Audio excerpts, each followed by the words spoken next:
I feel like this is kind of a silly subject, but let's be real. This narrative is persistent. It won't stop. I kid you not. Okay, let me be totally real with you guys. I'm chilling here. I pop up OkCupid, checking out some fly honeys, right? And I see all these beautiful ladies, and I'm like, let's go through their questions and figure out if our personalities mesh. And they all believe in the wage gap.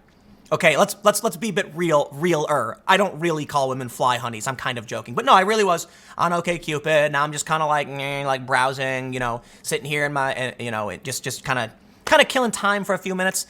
And I really did notice that like all of these women believe the wage gap is a real thing.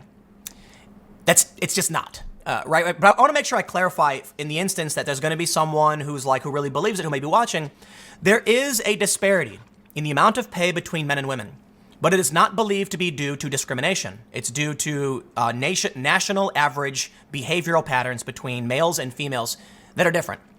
And typically it's due to the fact it is believed that men are more likely to demand or negotiate. So an anecdotal example is there's one story where they said they found like a school wasn't hiring high-level females in the administration. And when they asked the administrator why, he said, none of them asked for the high-level jobs. So what happens is you have guys who are arrogant, who are overconfident, or just confident in general, and they'll go to someone and say, I want to be the boss. And they'll say, you have no experience to be the boss. I don't care, I want to be the boss. And then eventually asking, you get what you ask for, right? So this is one thing the advice I give to everybody is you get what you ask for, right? What that means is sometimes they'll say no. But if you ask someone for $10, if they consider, they'll give you $10. So I used to work in fundraising, and we would always say this. Ask for $1 million, okay? And then the person laughs, and then you pull it all the way back down to $100, and they'll say 100 is way too much. Say, how about a 20? So when you're doing fundraising, you get what you ask for, right? I would go out and I would see somebody and I would say, hey, I used to do canvassing. I was a director for some nonprofits, and I'd say, we're fundraising for, X, Y, and Z. And then they would say, so what are you looking for? And I'd say, I want you to sign the check for $1,000. And they would be like, what? And I'd be like, I'm just kidding. We're looking for about $100. And they'd say, well, I can't do 100, but I can do, 20. I'm like, you got it. The biggest mistake was that new people would ask for $5 or $1. Well, you're going to get what you ask for. And the problem is once you ask, you can't ask again. So there'd be some people being like, $1, and they'd say, sure. And you said, well, would you do $2? And they'll be like, no, you get $1. Bye. You get what you ask for. So this is the thing. Here's the story. I kind of dragged out. I don't know. I just want to say that, right? Talks break down between U.S. women's national team, I think that's what it means, USWNT, and U.S. soccer over equal pay. They say mediation talks between U.S. soccer and the United States women's soccer team over a gender discrimination lawsuit filed by the players earlier this year have broken down, according to a spokesperson for the players. I think I know why. Both parties had agreed to meet in New York this week, but statements issued Wednesday indicate that they are far apart. And with no further talks scheduled, the case could result in a showdown in federal court. Now, I think I know why. Before I jump into this, go to timcast.com/. See, I got you. So you can support my work, PayPal, crypto, physical address or options. But of course, the best thing you can do, just share this video.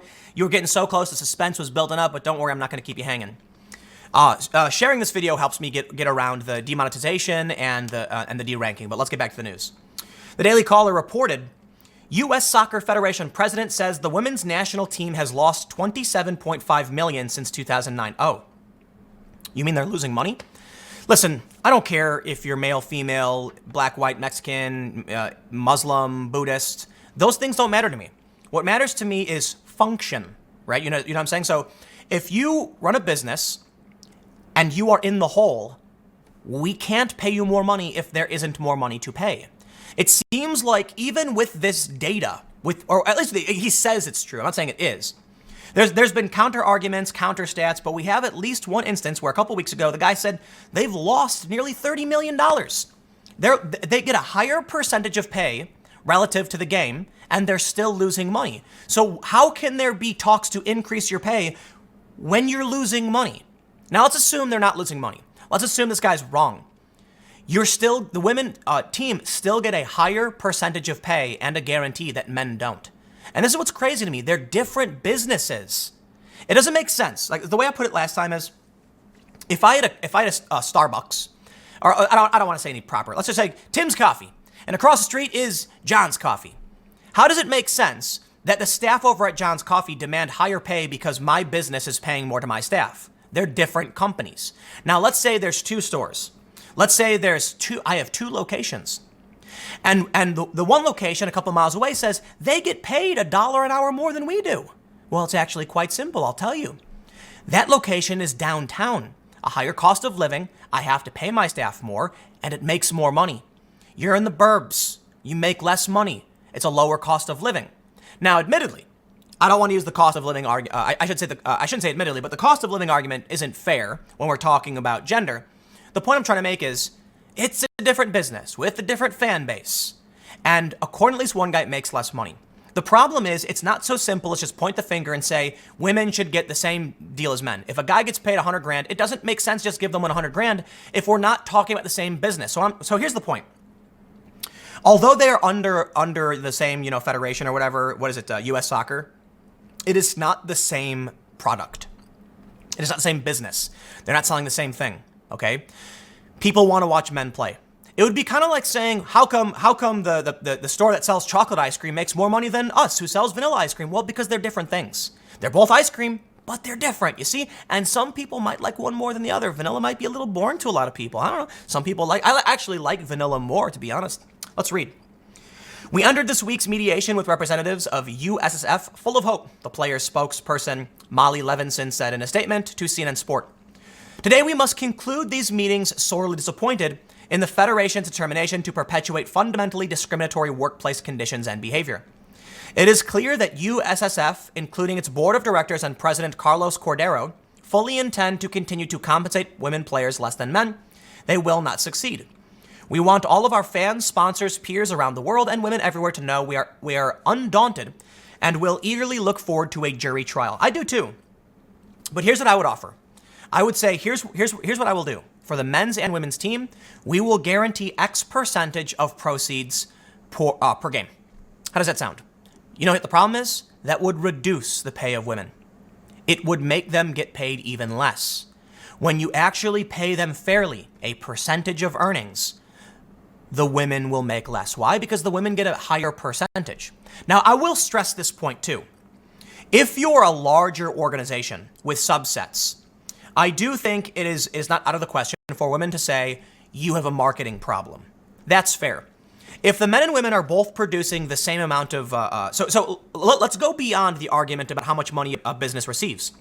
If I had a business in downtown called Tim's Coffee and one in the suburbs called Tim's Coffee, and they were doing the same work, the best female players are doing the same work as the best male players. It's just that the best male players are, they're men, they're taller, they have more muscle mass. That's not the point. The amount of work is relatively similar. If I then said, I'm only going to advertise and promote downtown because it's more successful, I think that's where we start getting into unfair territory. And if my employees from the burbs came and said, you're not even investing in growing this business, so we're getting paid less. However, the reaction shouldn't be then pay us more. It should be promote our business so we make more money and give us a cut. You see where this goes? The argument shouldn't be the women should get more money. The argument should be they should get more marketing support. I believe if the best solution would be take a percentage of their marketing, whatever they normally do, and promote the women's more to generate more business. That's a fair argument. Now, in the end, the business can do whatever it wants. I get, if soccer says we don't care because no one cares anyway, well, then there you go. And perhaps the solution is for them to form a new organization. Look, if the U.S. women's soccer stopped playing, that'd be a big problem, right? And that's why I think collective bargaining can be great. You don't need a formal union and laws. You could just literally say, we're not going to play. We're not going to play. And then what's going to happen? They have no choice. They have no choice but to invest and help promote the business.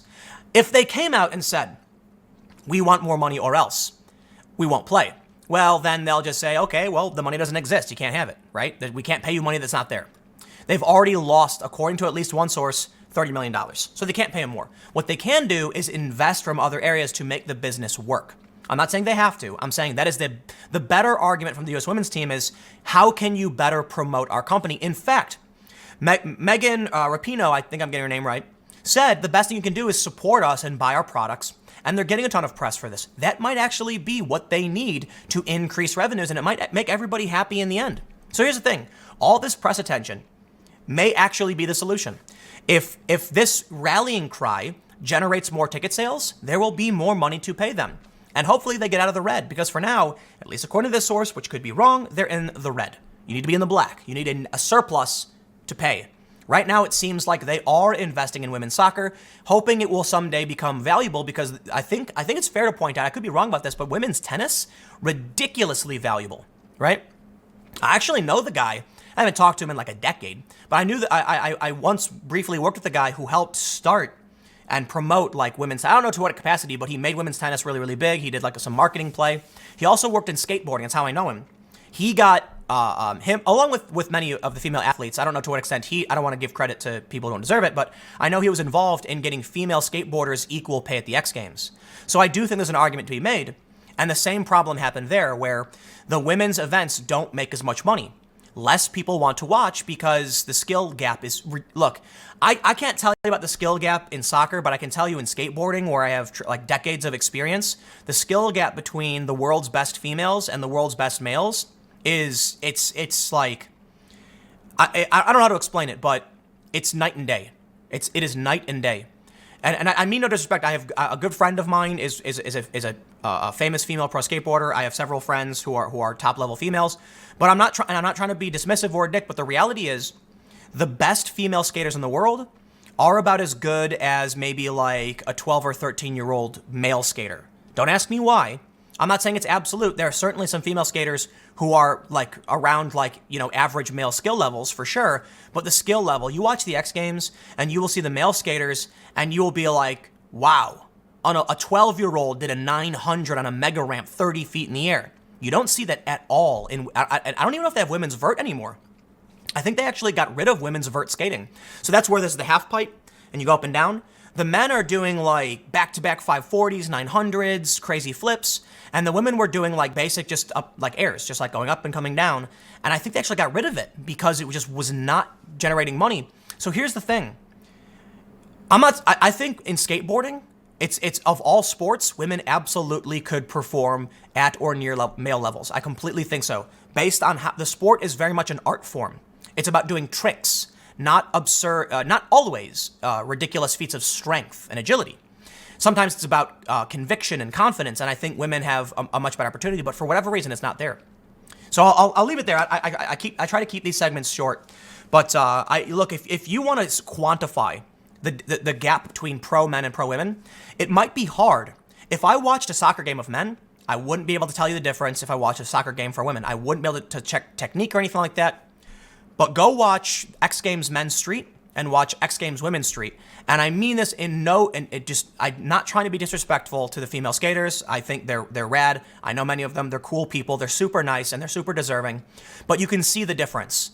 A female will do a kickflip, basic flip trick down a ramp. A guy will do a switch 540 big flip, which probably means nothing to you, but is so glaringly crazier, and harder. It's just the skill gap is insane in skateboarding. Anyway, enough controversy. I'm going to get in trouble for all of that. Anyway, whatever. Stick around. I won't hold anything back. I don't. One more segment coming up in a few minutes, and I will see you all then.